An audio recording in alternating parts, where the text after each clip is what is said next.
চাপে অভিষেক বন্দ্যোপাধ্যায় আজ সন্ধ্যে 6টার মধ্যে ভবানী ভবনে হাজিরার নির্দেশ। হাইকোর্ট চত্বর থেকে কি খবর আসছে জানবো। অর্ণব রয়েছে আমার সঙ্গে। অর্ণব, দেখো, বিধানসভায় বিধায়কদের সই জাল নিয়ে যে মামলা গড়িয়েছে কলকাতা হাইকোর্ট পর্যন্ত রক্ষা কবচ চেয়েছেন অভিষেক বন্দ্যোপাধ্যায়।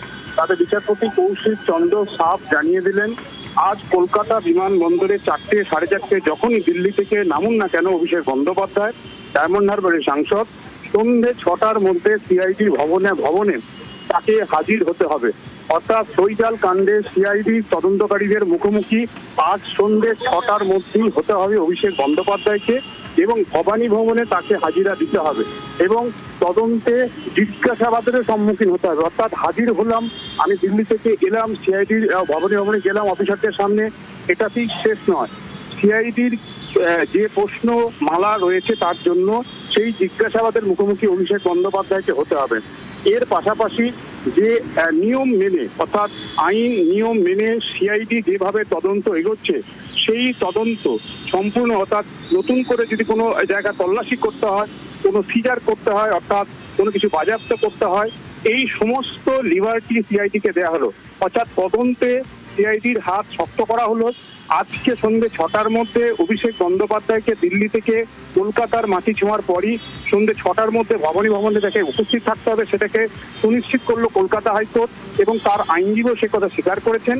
আর 2 সপ্তাহের জন্য তাকে অন্তর্বর্তী রক্ষা কবচ দিল। এক্ষেত্রে আদালত জানিয়েছে 2 সপ্তাহ পরে মামলাতে তাকে আদৌ রক্ষা কবচ দেবে কিনা, অর্থাৎ তাকে গ্রেপ্তার করা যাবে কি যাবে না, এর ফাইনাল কল দেবে হাইকোর্ট, সেটা 2 সপ্তাহ পরে। আপাতত 2 সপ্তাহের জন্য হাইকোর্টের অনুমতি ছাড়া তাকে গ্রেফতার করা যাবে না, এই রক্ষা কবচটা দেওয়া হলো। তার পাশাপাশি বিচারপতি কৌশিক চন্দ্র জানান যে দুবার সিআইডি তাকে নোটিশ পাঠাচ্ছে সইজাল কাণ্ডে, কেন তিনি অ্যাপিয়ার হচ্ছেন না।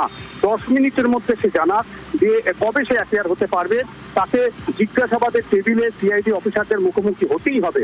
এবং এই অবস্থায় রাজ্যের অতিরিক্ত অ্যাডভোকেট জেনারেল রাজদীপ মজুমদার তিনি সরাসরি অভিষেক বন্দ্যোপাধ্যায়ের বিরুদ্ধে আর কোনো সাক্ষী নয়, সইজাল কাণ্ডে অভিষেক বন্দ্যোপাধ্যায় একজন একজন অভিযুক্তের মতো কাজ করছেন এবং বিধানসভার স্পিকারকে তাই তিনি সর্বভারতীয় সাধারণ সম্পাদকের প্যাডে যে বিধায়কদের সই সহ ফটোকপি, একটা কার্বন কপি, অর্থাৎ মূল যে অংশ ছিল রেজুলেশন বুকের, তার কার্বন কপি জমা দিয়েছিলেন, সেটার আসল কপিটা সিআইডির উদ্ধার করা খুব দরকার।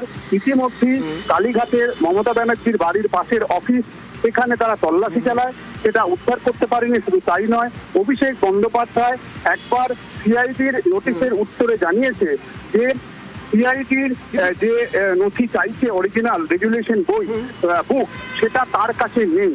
অথচ সেই যদি নথি তার কাছে না থাকে তাহলে অভিষেক বন্দ্যোপাধ্যায় এই সব কিছু তো সিআইডি যখন ডেকেছে সেখানে গিয়ে দিলেই হতো, কিন্তু এখনো পর্যন্ত তিনি যাননি এবং তাকে আলটিমেটাম দেওয়া হয়েছে আজ সন্ধ্যে 6টায় সিআইডির সঙ্গে দেখা করতে হবে, সিআইডির সঙ্গে কথা বলতে হবে, তারা যে প্রশ্ন জানতে চেয়েছেন তার উত্তর দিতে হবে। এ তো গেল